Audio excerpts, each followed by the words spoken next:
आपका एक इंटरव्यू सुना मैंने सर, तो जिसमें आप बोल रहे थे कि जब आप उस समय आरएसएस में थे, आपकी भी मानसिकता इस तरह की कहीं ना कहीं हो गई थी कि जब आप किसी मस्जिद को देखते थे या किसी मुस्लिम समाज के व्यक्ति को देखते थे, आप भी अलग तरीके की सोच रखते थे। बाद में आपकी चीज़ें सामने आई तो आपको समझ आया। वो इंसिडेंट क्या था? एक अस्थि कलश यात्रा आई और वो मेरे घर पे उनके लिए खाना बनाया गया, और वो खाना उन्होंने खाने के बजाय पैक करके ले गए और उन्होंने सड़क पे फेंक दिया। खाना नहीं खाया आपके? तो वो एक ऐसा एक्सपीरियंस था कि उसके तुरंत बाद जब वो फेंका हुआ खाना मैंने देखा तो मुझे लगा कि जिन लोगों के लिए मैं अयोध्या में जाके मरने के लिए तैयार हूँ, हिंदू राष्ट्र बनाना चाहता हूँ, उस हिंदू राष्ट्र में मेरी औकात क्या है। अगर मेरे ही घर का मेरे छुआ हुआ खाना वो नहीं खाना चाहते हैं, तो ये जो हिंदू राष्ट्र बनेगा उसमें तो हमारे लिए कोई जगह नहीं होगी। तो इससे एक तरीके से मेरा मोहभंग हुआ वहाँ से, और वहाँ से बाहर निकलने के बाद फिर मैंने क्या जब आप आरएसएस में थे, जब भी बाबा साहब के संविधान को लेकर कोई जिक्र होता था, कोई बातचीत होती थी, कोई भी ऐसी चीज़ सामने आती थी? मैंने बाबा साहब की जीवनी पहली बार आरएसएस में पढ़ी, आरएसएस के नज़रिए से। तो उसमें ये था कि बाबा साहब भगवा ध्वज को राष्ट्रध्वज बनाना चाहते थे, संस्कृत को राष्ट्रभाषा बनाना चाहते थे। उन्होंने बुद्धिज़्म इसलिए स्वीकार किया कि वो हिंदू धर्म को नुकसान नहीं पहुंचाना चाहते थे, वो हिंदू राष्ट्र के खिलाफ नहीं थे। वो तो आरएसएस की शाखा में भी गए थे, सावरकर से उनकी बहुत अच्छी दोस्ती थी। ये सब बातें हम सुनते थे। तो ये प्रोपेगेंडा जो वो अभी भी फैला रहे हैं, ये उस समय भी था। और नमस्कार, आप देख रहे थे जनता लाइव, मैं हूं आपके साथ रवीना। आज दिल्ली में जवाहर भवन में सामाजिक न्याय सम्मेलन का आयोजन किया गया है, जिसमें राहुल गांधी समेत कई बड़े बड़े वक्ता आ रहे हैं और अपने विचारों को लोगों के सामने रख रहे हैं। 2024 का लोकसभा चुनाव इतना नज़दीक है, सारे विषयों पर चर्चा करना अहम हो जाता है और जातिगत जनगणना की चर्चा सबसे ऊपर हो रही है, और बाकी सारी भी जो देश की स्थिति है उस पर भी चर्चा की जा रही है। अभी हमारे साथ जो शख्स मौजूद हैं, उनको देखकर आप आसानी से पहचान लेंगे, क्योंकि आप उनको देखते रहते हैं, उनके विचारों को सुनते भी रहते हैं। सोशल मीडिया पर इनकी वीडियोज़ इतनी चलती हैं कि लोग इनके विचारों को सुनने के लिए आते हैं। भंवर मेघवंशी जी हमारे साथ हैं, लेखक हैं, पत्रकार हैं, और सबसे मेन जो आकर्षित लोगों को एक चीज़ करती है कि एक समय में ये उस आरएसएस से जुड़े हुए थे, एक जीवन का हिस्सा उन्होंने उस आरएसएस में बिताया है। अब बाहर निकलकर उनकी चीज़ों के बारे में बताते हैं और लोगों को अवगत और जागरूक करने की कोशिश करते हैं किस तरीके से देश की स्थिति में क्या हो रहा है। इसी सवाल से सर शुरू करेंगे। लोग काफ़ी उत्सुक रहते हैं इस बात को जानने के लिए भी और अवेयर होने के लिए भी कि आपने क्यों ऐसा कदम उठाया, पहले ज्वाइन करने का भी और उसके बाद छोड़ने का भी, दोनों ही कदम आपने क्यों उठाए? नहीं, देखिए, ज्वाइन करने का जहाँ तक सवाल है तो जो हिंदी इलाका है भारत का, उसमें जो किशोर होते हैं, बच्चे होते हैं, वो खेलने के लालच में आरएसएस के चक्कर में आते हैं। तो मैं 13 साल की उम्र में वहाँ गया, तो वो समय नहीं होता है कि आप सोच समझ के जाते हैं। तो वो तो गया तो मैं खेलने के लिए, वो वहाँ खेल कुछ दूसरा था, तो वो बाद में समझ में आया। तो 5 साल में वहाँ था। पहली कार सेवा में गया मैं अयोध्या में, जो 1990 में हुई, और 10 दिन जेल में भी रह के आया। मैं उनका जिला कार्यालय प्रमुख था, और मैं तो प्रचारक बनना चाहता था उनका। लेकिन आरएसएस के अंदर जो उसके सिस्टम में जो जातिगत भेदभाव है, अनटचेबिलिटी है, जो बाहर कहीं दिखाई नहीं देती है, वो जब मेरा व्यक्तिगत अनुभव वहाँ हुआ, तब मैंने तय किया कि न केवल मैं उस ऑर्गेनाइजेशन को छोड़ूंगा, बल्कि उसको एक्सपोज भी करूंगा कि कैसे वो हिंदुत्व के नाम पर दलितों के साथ, आदिवासियों के साथ, पिछड़ों के साथ भेदभाव भी करते हैं, और वो जो जाति की सुपरमेसी है उसको भी बनाए रखते हैं।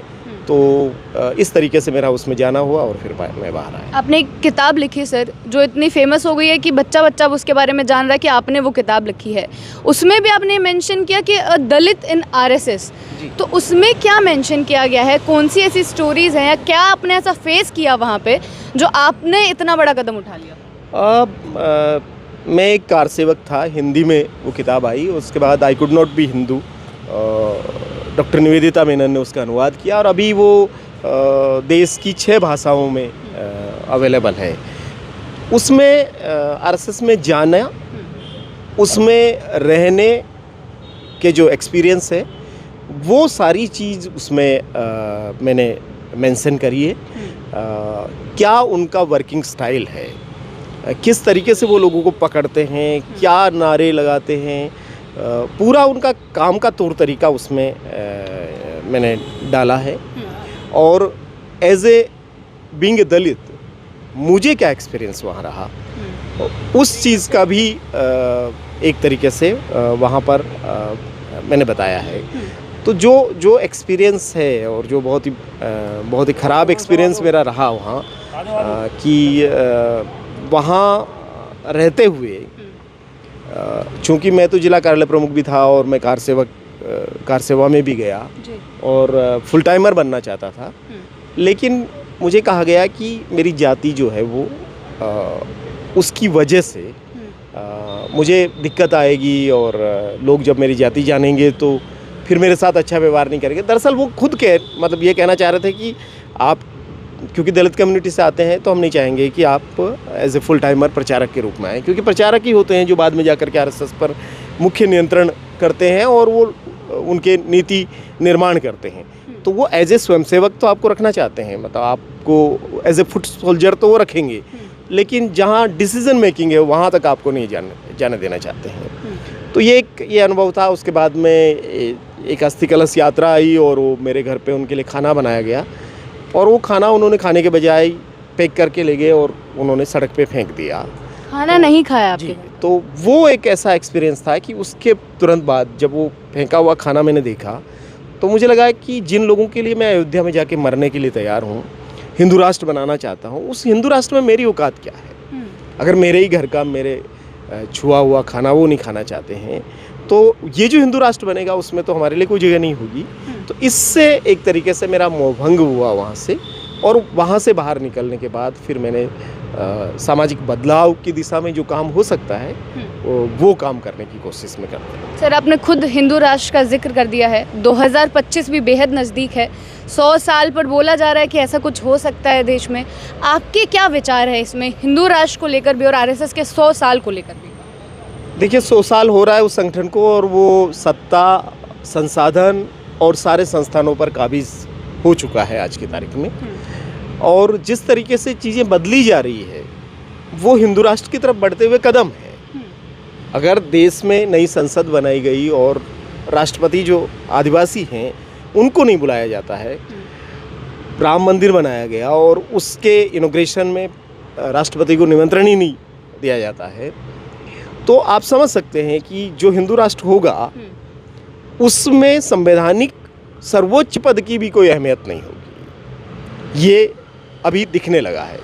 22 जनवरी को राम मंदिर का प्राण प्रतिष्ठा हुई, और आपने देखा होगा कि हर घर के ऊपर एक भगवा झंडा लगाया गया। उसके ठीक 4 दिन बाद भारत का गणतंत्र दिवस आया। आपने कितने घरों पर तिरंगा झंडा देखा होगा? नहीं है ना। तो ये जो रिप्लेस हो रहा है इसको समझने की ज़रूरत है कि अचानक बदल रहा है सब कुछ, कि राष्ट्रध्वज भगवा ध्वज में बदल गया है, जो संसद भवन में सेंगोल लाया जा रहा है, राजदंड लाया जा रहा है। तो क्या भाई, राजा महाराजा सब खत्म हो गए, सामंतवाद खत्म हो गया, आप राजदंड ला रहे हैं? तो ये पूरी व्यवस्था जो है ये कहीं न कहीं पीछे जाने की व्यवस्था है। तो क्या स्थिति हो जाएगी सर लोगों की हिंदू राष्ट्र में, जो लोग आज खुश भी हो रहे हैं? देखिए, वर्ण व्यवस्था रहेगी, और वर्ण व्यवस्था में कुछ लोग होंगे जो जन्मजात रूप से पवित्र होंगे, शुद्ध होंगे, महान होंगे, वो धरती पे देवता माने जाएंगे। कुछ लोग होंगे जिनको पावर जिनके पास होगी, सत्ता संपत्ति जिनके पास होगी। तो बहुत बड़ी जनसंख्या जो है आज का, जो दलित है, आदिवासी है, डीएनटी है, जो अल्पसंख्यक है, महिलाएं हैं, उनकी स्थिति 90% लोगों की स्थिति हिंदू राष्ट्र में गुलाम जैसी होने वाली है, क्योंकि वहाँ उनके लिए अधिकार नहीं होंगे बल्कि कर्तव्य होंगे। और ये आप देख सकते हैं धीरे धीरे, क्योंकि जिस तरीके से संपत्ति कुछ ही लोगों के हाथ में चली गई है अचानक हमारे देखते देखते, तो ये दिख रहा है ना। दलितों, आदिवासियों का जो रिजर्वेशन है, ओबीसी का जो रिजर्वेशन है, सारी निजीकरण की वजह से रिजर्वेशन ख़त्म होता जा रहा है। क्योंकि जब नौकरियाँ ही नहीं होगी, सरकारी क्षेत्र ही नहीं बचेगा, सार्वजनिक क्षेत्र ही नहीं बचेगा, तो फिर नौकरियाँ कहाँ होगी? और जब नौकरियाँ नहीं होगी तो आपको कौन रिप्रेजेंटेशन देगा? तो मुझे तो ये लगता है कि धीरे धीरे राष्ट्र, धर्म, इन सब के नाम पर आपके अधिकारों को कम करते हुए कुछ लोगों का जो वर्चस्व है देश पर वो फिर से स्थापित करने की दिशा में ये जा रहा है। और हिंदू राष्ट्र किसी भी रूप में हमारे लिए हितकर नहीं है। डॉक्टर अंबेडकर ने कहा कि हिंदू राज को हर कीमत पे रोका जाना चाहिए, ये डॉक्टर अंबेडकर का कहना है, वो उस वक्त में उन्होंने कहा। और मुझे लगता है कि आज उस बात का समय आ गया है जहां हम हर कीमत पे किसी भी थियोक्रेटिक स्टेट की परिकल्पना को हम रोकें। मतलब आप बोल रहे हैं जो लोग आज हिंदू राष्ट्र को डिफेंड कर रहे हैं, जो इसकी मांग कर रहे हैं, वो लोग भी बाद में पछता सकते हैं? निश्चित रूप से, क्यों नहीं पछताएंगे, उनको क्या मिल जाना है। क्योंकि जो वर्चस्व है और जिन लोगों को जाएगा सब कुछ, वो तो बहुत सक्षम लोगों को जाएगा ना। तो जो मार्केट की छोटे मोटे दुकानदार हैं वो क्या सोचते हैं कि वो अडानी और अंबानी से मुकाबला कर लेंगे क्या? तो वो तो उनको भी सोचना पड़ेगा कि अंत में ये जो संसाधनों का असमान वितरण है, इसमें कोई जगह नहीं बचने वाली है और कोई पावर शेयरिंग नहीं होने वाली है, ये पावर कैप्चरिंग है। और हिंदू राष्ट्र तो नाम है केवल, अंततः वो ब्राह्मण राष्ट्र बनेगा। बड़ी बात है सर। अभी हाल फिलहाल के दिनों में 2-3 दिन पहले एक बयान आया है प्रधानमंत्री मोदी जी का, काफ़ी लोग उस पर टिप्पणी कर रहे हैं, काफ़ी उसको क्रिटिसाइज़ भी किया जा रहा है। आपने सुना होगा, ऐसा बयान उन्होंने आपके ही राज्य से दिया है, आप भी राजस्थान से आते हैं, उन्होंने राजस्थान में वो बयान दिया है। मुसलमानों को लेकर उन्होंने जो चीज़ बोली, आप उसको किस तरीके से देखते हैं? और आप आरएसएस में रहकर आए हैं, क्या कुछ चीज़ें आपको ऐसा लगता है कि मेल खाती हुई हैं? देखिए, वो बयान जो है एक प्रधानमंत्री का बयान नहीं होना चाहिए। प्रधानमंत्री सबका प्रधानमंत्री होता है, वो केवल एक समुदाय का प्रधानमंत्री नहीं है। लेकिन उनका बयान बिल्कुल सड़क पे जो व्यक्ति होता है वैसा बयान उन्होंने दिया, और वो बयान नहीं है, वो हेट स्पीच है। वो समुदायों को आपस में लड़ाने जैसी बात है। आप कह रहे हैं कि बच्चे ज़्यादा पैदा करने वाले घुसपैठिए होते हैं, या आपकी माँ बहनों की मंगलसूत्र छीन लेंगे, या आपके घर छीन लेंगे। तो इस नफ़रत के बयान के खिलाफ मैं जिस ऑर्गेनाइजेशन में काम करता हूँ, people's union for civil liberties, और मैं राजस्थान का स्टेट प्रेसिडेंट हूँ, तो हमारी नेशनल प्रेसिडेंट कविता श्रीवास्तव जी और मैंने पुलिस में कंप्लेंट दिया है प्रधानमंत्री के खिलाफ कि इनके खिलाफ मुकदमा दर्ज किया जाए और जनप्रतिनिधित्व कानून के तहत इनको डिस्क्वालीफाई घोषित किया जाए, क्योंकि ये उस लायक व्यक्ति नहीं है। ये मतलब साधारण व्यक्ति भी भाईचारा बनाए रखता है देश में, ये भाईचारे को पलीता लगाने में लगे हुए हैं। तो हम तो सख्त उसकी निंदा भी कर रहे हैं और उसके खिलाफ कार्रवाई के लिए भी कोशिश कर रहे हैं। आपका एक इंटरव्यू सुना मैंने सर, तो जिसमें आप बोल रहे थे कि जब आप उस समय आरएसएस में थे, आपकी भी मानसिकता इस तरह की कहीं ना कहीं हो गई थी कि जब आप किसी मस्जिद को देखते थे या किसी मुस्लिम समाज के व्यक्ति को देखते थे, आप भी अलग तरीके की सोच रखते थे। बाद में आपकी चीज़ें सामने आई तो आपको समझ आया। वो इंसिडेंट क्या था? नहीं, वो तो देखिए, जब मैं वहाँ था तो पूरी तरीके से वहाँ उस विचारधारा के अंदर था, और मैंने जैसे कहा कि मैं तो फुल टाइम बनना चाहता था।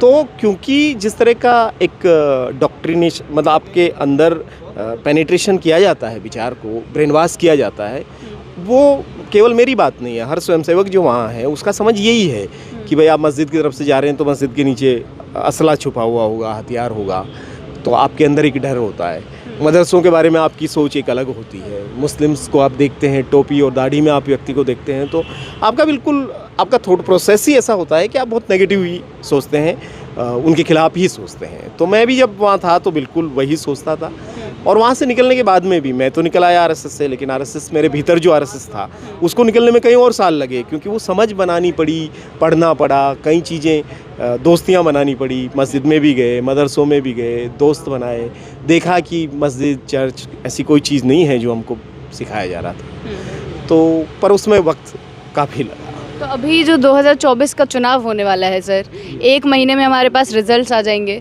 भारत की जनता भी एक देख रही है कि किस तरीके से उनको कौन चाहिए। क्या लग रहा है आपको कि किस तरीके की चीज़ें होने वाली हैं 2024 के चुनाव में या चुनाव के बाद भी? देखिए, लोगों को ये क्लियर मैसेज चला गया है कि इनको 400 पार इसलिए चाहिए कि संविधान बदलना है और लोकतंत्र को ख़त्म करना है। लोग गांवों तक में ये बात करने लगे हैं कि शायद ये आखिरी चुनाव हो। तो आम लोग जो पढ़ा लिखा नहीं है उसको समझ में आ रहा है कि इसके बाद कानून नहीं बचेगा, इसके बाद हमारे लिए बहुत मुश्किल होने वाली है। तो ये ऐसा समय है जब लोग साइलेंट हैं। मोदी मैजिक ख़त्म हो चुका है। जो वोट परसेंटेज बढ़ा था वो वोट परसेंटेज कम हुआ है। करोड़ों नए युवा मतदाता बने हैं, उसके बावजूद भी अगर मतदान बढ़ने के बजाय घट रहा है तो इसका संदेश साफ है और ये इशारा करता है कि परिणाम जो आएंगे 4 जून को वो बदले हुए परिणाम आएंगे। तो क्या जब आप आरएसएस में थे, जब भी बाबा साहब के संविधान को लेकर कोई जिक्र होता था, कोई बातचीत होती थी, कोई भी ऐसी चीज़ सामने आती थी? मैंने बाबा साहब की जीवनी पहली बार आरएसएस में पढ़ी, आरएसएस के नज़रिए से। तो उसमें ये था कि बाबा साहब भगवा ध्वज को राष्ट्रध्वज बनाना चाहते थे, संस्कृत को राष्ट्रभाषा बनाना चाहते थे। उन्होंने बुद्धिज़्म इसलिए स्वीकार किया कि वो हिंदू धर्म को नुकसान नहीं पहुंचाना चाहते थे, वो हिंदू राष्ट्र के खिलाफ़ नहीं थे। वो तो आरएसएस की शाखा में भी गए थे, सावरकर से उनकी बहुत अच्छी दोस्ती थी। ये सब बातें हम सुनते थे। तो ये प्रोपेगेंडा जो वो अभी भी फैला रहे हैं, ये उस समय भी था। और हम तो गाना गाते थे, मनुष्य तू बड़ा महान रे, तू मनु की संतान रे। तो हमारे लिए मनु महर्षि थे, मनु भगवान थे और मनुस्मृति हमारे लिए कुछ गलत बात नहीं थी। वो तो बाहर आकर के बाबा साहब को पढ़ा और लोगों को पढ़ा तो समझ में आया कि क्या चीज़ हम वहाँ कर रहे थे। ये ऐसा ही है कि हम अपने ही पाँव पर कुल्हाड़ी मार रहे थे वहाँ पे, लेकिन चूंकि समझ में नहीं आया तो हम थे। और आज भी काफ़ी बड़ी संख्या में दलित और आदिवासी और पिछड़े वर्ग के युवा हैं जो वहाँ हैं और वो हिंदू राष्ट्र लाना चाहते हैं। वो एक तरीके से जिस डाली पे बैठे हुए हैं उस डाली को काट रहे हैं, अपने ही पाँव पे कुल्हाड़ी मार रहे हैं, लेकिन जब तक उन्हें समझ में नहीं आएगा तब तक ये रहेगा। तो कैसे समझाया जाए सर उन लोगों को या उस समाज को जो अभी भी इन चीज़ों को नहीं समझ पा रहा है? मुझे लगता है कि उस समझाने की तैयारी ये आज का सामाजिक न्याय सम्मेलन भी उसी दिशा की एक बात है। और बड़े पैमाने पर अब ये सब चीज़ें चल रही है देश में, जहाँ लोग समझ भी रहे हैं और समझाने के लिए भी चीज़ें हो रही है। तो जिस सोशल मीडिया का उन्होंने हमारा दिमाग ख़राब करने में इस्तेमाल किया, वो सोशल मीडिया ये विचार भी तो ले जा रहा है कि भाई आप संविधान ख़त्म करने वाले हैं, आप लोकतंत्र ख़त्म करने वाले हैं, या आप दलित पिछड़ों को रिजर्वेशन नहीं देना चाहते हैं। तो ये सारी चीज़ें भी जा रही है और मुझे लगता है कि और थोड़ा तेज़ी की ज़रूरत है, लेकिन ये मतलब सही में क्या ऐसा संभव है सर, संविधान को बदल देना, संविधान को इस तरीके की चीज़ें बोल देना, जिस चीज़ को इतना समय लगा भारतीयों को पाने में, क्या इतना आसानी से ऐसा कुछ हो सकता है? नहीं, क्लियर अगर आपकी मेजोरिटी है तो क्यों नहीं हो सकता है? सब कुछ हो सकता है ना भाई। क्या लोगों ने ये सोचा था कि एक दिन ऐसा आएगा जब भगवा झंडा तिरंगे झंडे को रिप्लेस कर देगा? या क्या लोगों ने सोचा था कि संसद भवन के होते हुए एक संसद और बन जाएगी और उसमें इतना धार्मिक रीति रिवाज से उसका वो होगा, या राम मंदिर का ये प्राण प्रतिष्ठा होगा, या जो कुछ भी आजकल जो कुछ चल रहा है? आप सोच सकते हैं कि हमने सोचा था क्या? ये सब नहीं सोचा ना, उसके बावजूद हो रहा है। रिजर्वेशन का कोई मतलब नहीं बचा है, नौकरियां है नहीं, तो कुछ भी संभव है। और ये अपने आप को अवतार घोषित कर सकते हैं कि मैं तो विष्णु का 11वां अवतार हूँ। आप क्या कर लेंगे उनका? फिर पूरा भगवा पहन करके घूमना शुरू कर दे, लोगों के भजन कीर्तन करो, प्रसाद खाओ, क्या लोकतंत्र की ज़रूरत है? ये कुछ भी कर सकते हैं और इसीलिए लोगों को सावधान होने की ज़रूरत है। अगर अपने अधिकारों को बचाना है तो संविधान को बचाना पड़ेगा, लोकतंत्र को बचाना। लेकिन सर, क्या आपके जीवन में कोई डिफरेंस आया पहले आरएसएस में जाने से और फिर बाहर निकलने में? या अगर आप आरएसएस में नहीं जाते तो क्या कुछ अलग रहता आपका जीवन? नहीं, ये मैं इस तरह की कल्पना नहीं करता है कि मैं वहाँ नहीं जाता तो क्या होता। लेकिन ये ज़रूर है कि वहाँ जाने के बाद, बाहर आने के बाद में जब फुले, पेरियार, अंबेडकर, बुद्ध, कबीर, रविदास और सावित्रीबाई, इन तमाम लोगों को पढ़ा, और पढ़ा तो गांधी को भी पढ़ा, जवाहरलाल नेहरू को भी, और भी लोगों को पढ़ा, तब समझ में आया कि जो बराबरी का मूल्य है वो क्या है। तो वहाँ रहते हुए नहीं समझ में आया, वहाँ रहते हुए तो यही समझ में आया कि हमारे शास्त्रों में जो लिखा हुआ है वो सबसे महत्वपूर्ण बात है। और अगर शास्त्रों में ये लिखा हुआ है कि कुछ लोग शुद्ध होते हैं, कुछ पवित्र होते हैं, कुछ महान होते हैं, तो होते होंगे। लेकिन यहाँ बाहर आके समझ में आया कि नहीं, सब लोग एक जैसे ही हैं, नागरिक की हैसियत से सब बराबर हैं। उसमें कोई पवित्र नहीं होता, कोई अपवित्र नहीं होता। हो सकता है उनका खाना कुछ और होता होगा, पहनना कुछ और होता होगा, भाषा कुछ और होती होगी, वो किसी और भौगोलिक परिस्थिति में रहते होंगे, लेकिन उसकी वजह से वो महान नहीं हो जाते हैं या घटिया नहीं हो जाते हैं। तो मुझे लगता है कि वहाँ तो कोई मूल्य मिला नहीं। तो ये जो सार्वभौमिक सामाजिकता के जो मूल्य हैं, बराबरी के मूल्य हैं, समता, स्वतंत्रता, बंधुता और न्याय की जो बात है, ये तो बाहर निकल कर के ही समझ में आया। तो हो सकता है कि वहाँ रहने और बाहर आने में एक कंपैरिजन का मुझे एक मौका मिल गया तो अच्छा क्या है और बुरा क्या है वो समझ आ गया। नहीं तो हो सकता है कि आपको अच्छा अच्छा ही मिले तो आपको ये नहीं समझ में आता है कि अच्छा कितना महत्वपूर्ण है।